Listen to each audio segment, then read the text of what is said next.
From the 22 News Plus studio,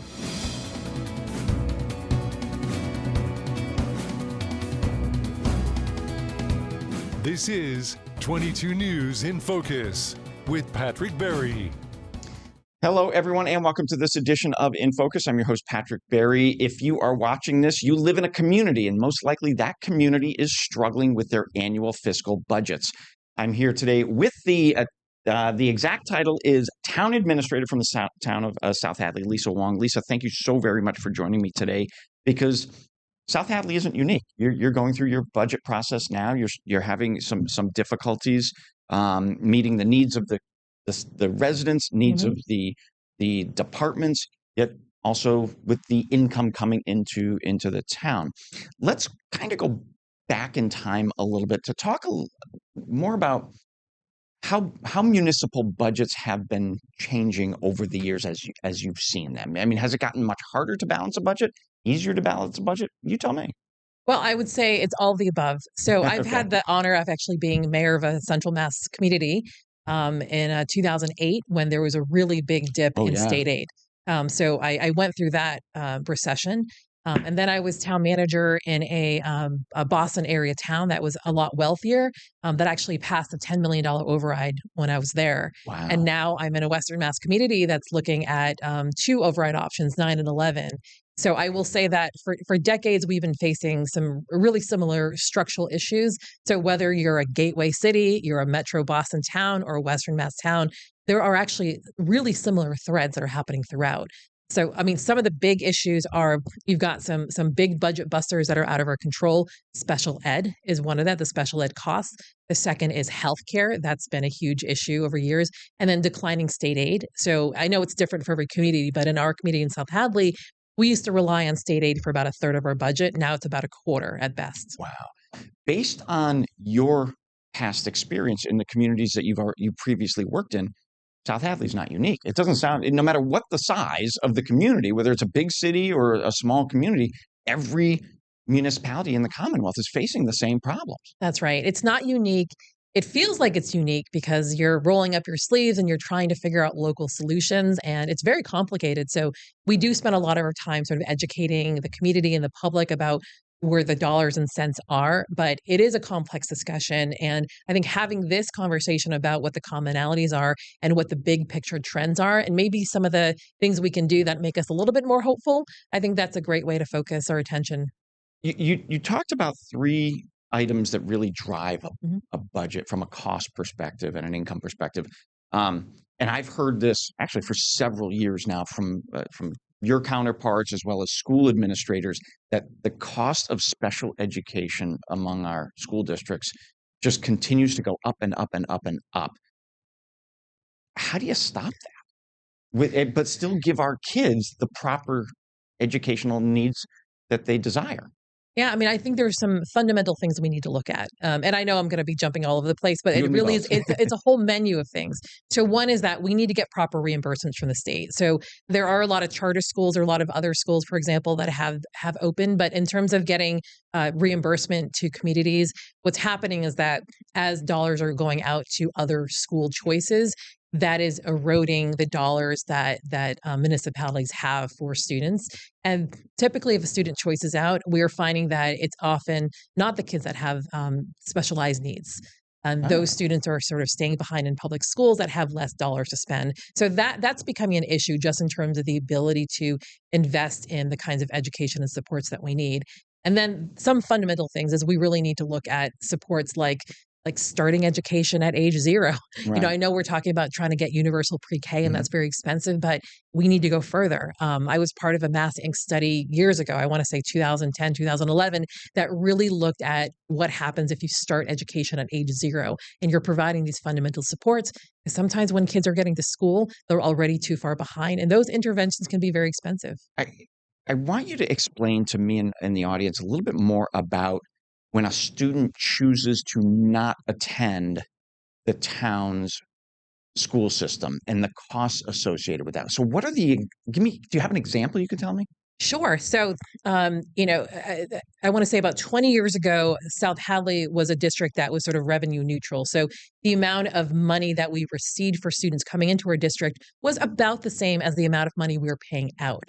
Okay. So And that's what you want, right? and That's sort of a balanced budget. it's a balanced budget in a way. This year, we're expecting to spend $3 million out more than we're receiving in. Wow. So that's a $3 million budget gap. That's actually 100% of our budget gap is simply that we are paying out money to other school districts and we're not getting fully reimbursed for those dollars from the state. So what's happening is that if and it's great for students to have choice, but I think the difficulty is when students are choicing out, then the places that they're choicing out to can pick and choose those students. Then what's happening with public schools, the core public schools, is that they're often left with students that have more costly interventions, which is our obligation. But again, if you're taking those dollars away and you're saying we're going to leave you behind with less dollars and students who need more interventions, that really poses a core problem that I think a lot of districts are facing. So if I understand that description correctly, students that don't have specialized needs choose a different school outside of South Hadley. Maybe it's Hadley, Springfield, wherever it could be, right? Well, it's a really combination of both. So it's one is that sometimes schools that are selecting students might select students who don't have needs that they can't serve. So if they don't provide the accommodations, then they're not going to accept those students. So public district schools don't really have that option to not provide those services. So, and those can become very expensive. And sometimes if we can't provide those services in-house, then we have to find special services. So there might be a school that we have to send a student to because we can't provide those services in-house. You have both that costly tuition, which could be six figures, plus transportation, which could also be six figures. So per student. So that and that's fully borne on the community. Right. And so part of looking at it is maybe if it's something the state can support, the state can either take that over or the state can fully fund that. That sort of takes that burden, so that you're not, having a case where you're then eroding the other dollars that might be available for the other students, which then causes those students to say, well, if those dollars are being eroded, maybe I'm going to look at another school, and it kind of creates that cycle. Effect. Exactly. Wow. We are up on our first commercial break, so please stay with us. We've got plenty more to talk about when it comes to balancing our municipal budgets. We'll be right back. This is 22 News in Focus with Patrick Berry.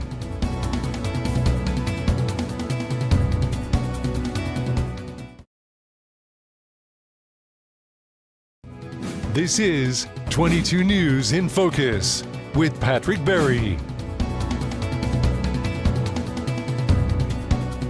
Welcome back, everyone, to this edition of InFocus. Joining me across the desk is Lisa Wong. She's the town administrator from South Hadley.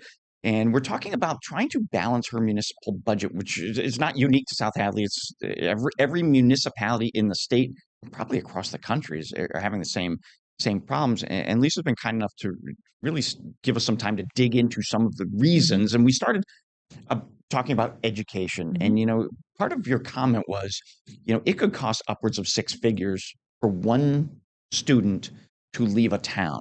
And we're talking upwards of six figures. So theoretically, if you've got 6 or 8 or 10 kids leaving your town, which really isn't a lot of kids, that could be a $500,000 whack right to this town's budget.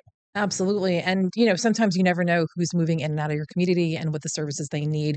So when it happens mid-year, it can be a really tough nut to crack. There are ways to try to mitigate that. So, for example, we've adopted a special stabilization fund that we're going to start funding to kind of deal with any of those mid-year spikes. But again, not everybody has the luxury to start setting money aside for those unknowns.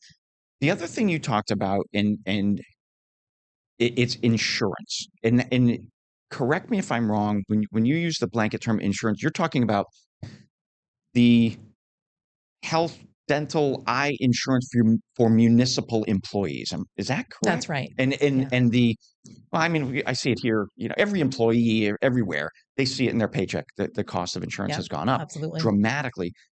But how much is that impacting the expenses to South Hadley? Yeah, if we look at the percentage of the budget, health insurance has probably doubled in terms of it's doubled. It's doubled. In how long a period of time? A matter of years. So for a period of maybe 5 or 6 years, our health insurance bill was in the 4 million range. So, under 5 million. And then suddenly it was 5 million, and then it was 6 million, then it was 7 million, and next year it's going to be over 8 million. So, yeah, probably in 5 years it's gone from 4 to 8 million, Holy and smokes! it's going up double digits. And these are contractual obligations. And you have to provide We health absolutely care. have to provide healthcare for, and I there's a lot of sort of misunderstanding about the benefits for public employees. So they don't receive Social Security. So the public benefits package, the pension, the health insurance are part of the benefits that we are obligated to provide. And it's part of the way to attract quality public servants. Right. And I feel like every single department, we're not seeing a long succession, and we're not seeing a lot of people going to those fields. So we do want to keep making public service as attractive as possible. But the health insurance piece, it's important to note that if it's going up 50% for the town, it's going up 50% for the employees too, because they have their share. Right. And that's really difficult because, sometimes we can't then raise their salaries to keep up with inflation or with those kinds of But costs. then adds more costs Because to we're the dealing budget. with costs on our own end, on the town end. The way I've explained it to people when it comes to taxes and fees of the resident, those taxes and fees, whatever it is, it could be your sewer fee, your trash fee, your property taxes, whatever it is, that money goes to operating the community, correct? Absolutely. In a very simple term? Yes. Or a simple description. Yep. So all those fees go to operating a community. So when people come to you and say, stop raising my taxes and my fees, when people say that to me, I go, I'm with you, but what service do you want cut? Is that sort of the response you have with folks? Is if you don't want things to go up, you got to cut something. I'm usually not that direct, but that's certainly a good way to summarize it. I think we say that there's an education and there's some choices that we have to make. Right. We also welcome ideas. I mean, people have all sorts of ideas about ways that they believe that we can save or innovate. And we are doing those things, but not at the pace of inflation, not at the pace that costs are increasing. So, if we've got a $4 million budget gap, and we've saved $1 million and we've worked hard to do that, not enough. Yeah. So unfortunately, we are seeing either cuts, or we are facing the big O question, which is putting override ballots on before voters. Now, do you have is there a group of is it a select board that works in South Hadley? Or is it... Yes. Select board, 5 members. They're the executive body, and then we have a representative town meeting. So is there a group of maybe it's you, select board members, town residents that are part of a working group to look at how to beat this, or how to... I mean, we just launched something called the Budget Task Force. So they've been working for 7 months. There's a great report that they have on our website. They looked at, all of these angles. So how to raise revenue, how to, deal with expenses. And again, even looking at the structural differences, they recommended an override. And they're going to, this is a group that is likely going to convene at some point on a regular basis so that we can look at this year after year. We're looking at, for example, the Northampton model. So Northampton actually has an override study committee that's built into their town staff and budgeting process. So even though they don't have an override every year, they sort of evaluate the need for one on a periodic basis. So we're always learning what other counterparts are doing that are best practices, and we'll probably do the same as well. When I don't make it out to South Hadley that often. When I do get there, it's a beautiful community. But I look at, as an outsider looking into South Hadley, it seems as if the primary revenue driver is property tax. You don't have a lot of industry there. No, we don't. Like a lot of other communities. Like you talk about well over 90% residential. So if you go to raise property taxes, that's an immediate impact to the homeowner. Yeah. The other issue too is not only is it highly residential, but we're pretty built out. So there isn't a lot of room for other construction or other. We do have development happening, but it's at a small scale. So we've seen you can't add an Amazon distribution facility. Charlton added an Amazon facility, so that is a temporary boost, for a few years. And some other communities around us have seen sort of new growth approaching or even surpassing the $1 million level. We're just over 100,000. So again, 100,000 new growth versus 1 million, that's a big budget difference as well. Yeah. But again, at some point in time, I think those communities will also be built out, and they'll have the challenges of trying to figure out how to raise new revenue as well. We are up on our second commercial break. Still plenty more to talk about when it comes to balancing municipal budgets. Stay with us. We're back in a moment. This is 22 News in Focus with Patrick Berry.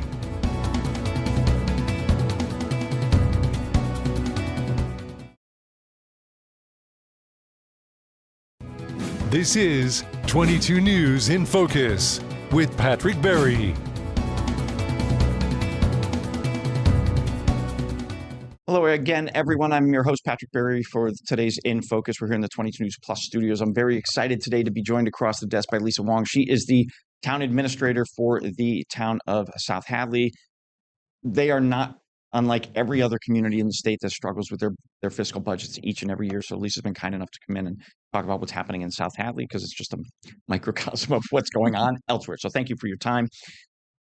We talked about education costs, health insurance costs. You mentioned also reimbursement from the state. Is reimbursement money from the state, or not? Maybe not reimbursement money, but money from the state. Is that also is that a trickle down effect too, where the federal government gives it to the state of Massachusetts, which then distributes to the municipalities? It certainly could be. Okay. So I mean, we're certainly worried that if the federal government does reduce payments to the state, that's then going to reduce payments to the town. But these are reimbursements for the charter school tuition, transportation, things like that are not fully reimbursed right now.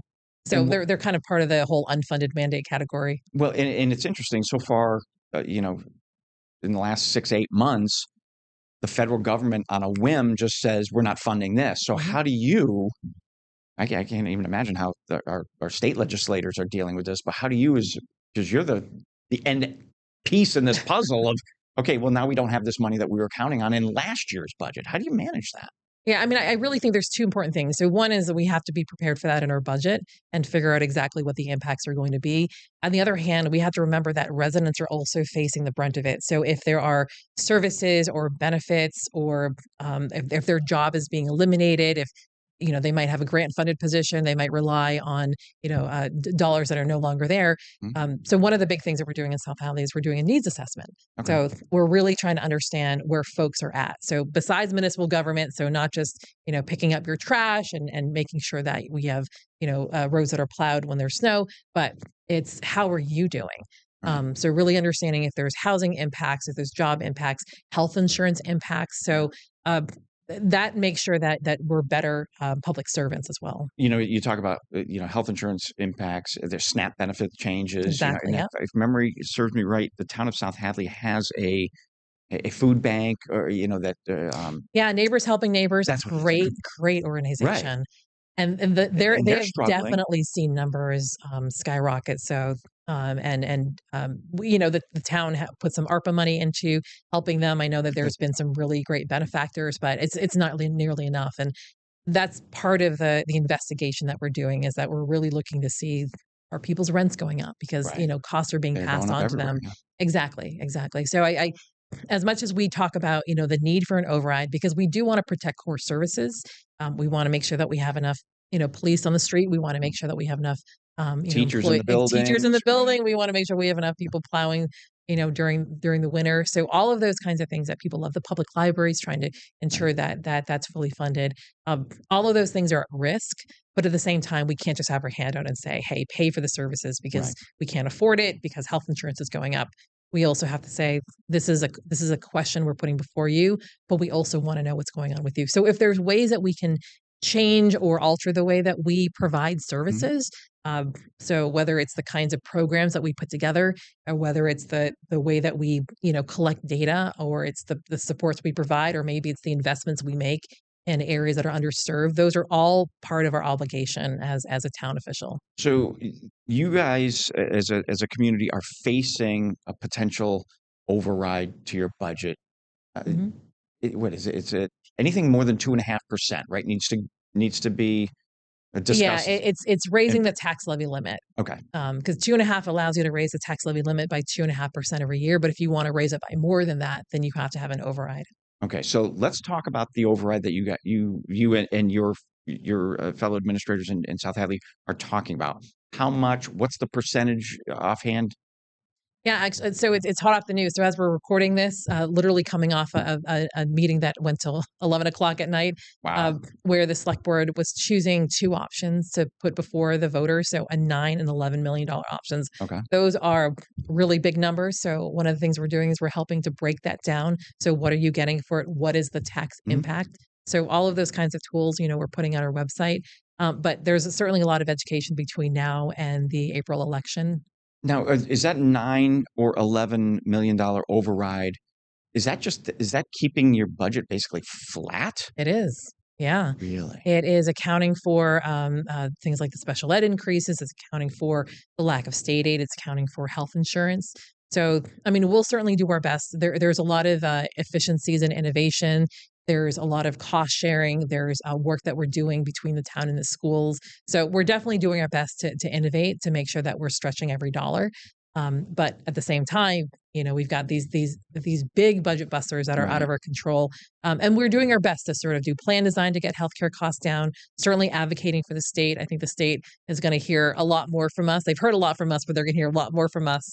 And one of the things I have to imagine you're working with your state legislators. Working with our state legislators. More importantly, we're working with our fellow municipalities, because if there's 100 municipalities in Western Mass and we're all advocating for 100 issues at different times, that's not as powerful as saying we're going to focus on a few core issues together and try to make some change. So there's kind of cutting through the noise.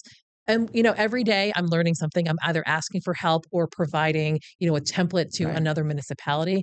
And that's the way we have to work together. Right. Is there a point in time where the budget is proposed and the public has an opportunity to voice questions, comments, concerns? All the time. Oh, okay. Yeah. I mean, there was a budget hearing this week. There's one next week. There's community meetings we've had. I mean, we probably have about 30 or 40, community meetings or opportunities for people to speak. And then if they don't want to attend the meeting, then they can send me, an email, or they can come in and talk to me. So, that's the thing about local government, is we're very accessible. We've only got about a minute left, but I do want to ask this question. Knowing the contractual obligations that the town is committed to multiple years and out, you can almost look at what your 2028 budget could potentially be now, because all right, we've got these 10 contracts that are for the next 10 years. I'm just making this up. So you have an idea of what you're... Yeah, we have 5-year projections. I mean, certainly when you get to year 5, there's a lot of assumptions, but with a 5-year projection, I think you can reasonably look at the first 3 years and say that this is pretty good. It tells you kind of where things are. And again, if the federal government really cuts back on funding to states, that is the big unknown that I think a lot of us are facing. Way too many unknowns. That's the hard part. Lisa, I can't thank you enough for joining me today and give us a little bit of an insight as to how one of our many communities here in Western Mass are struggling during budget season. Good seeing you. Thank you. Thank you. This is 22 News in Focus with Patrick Berry.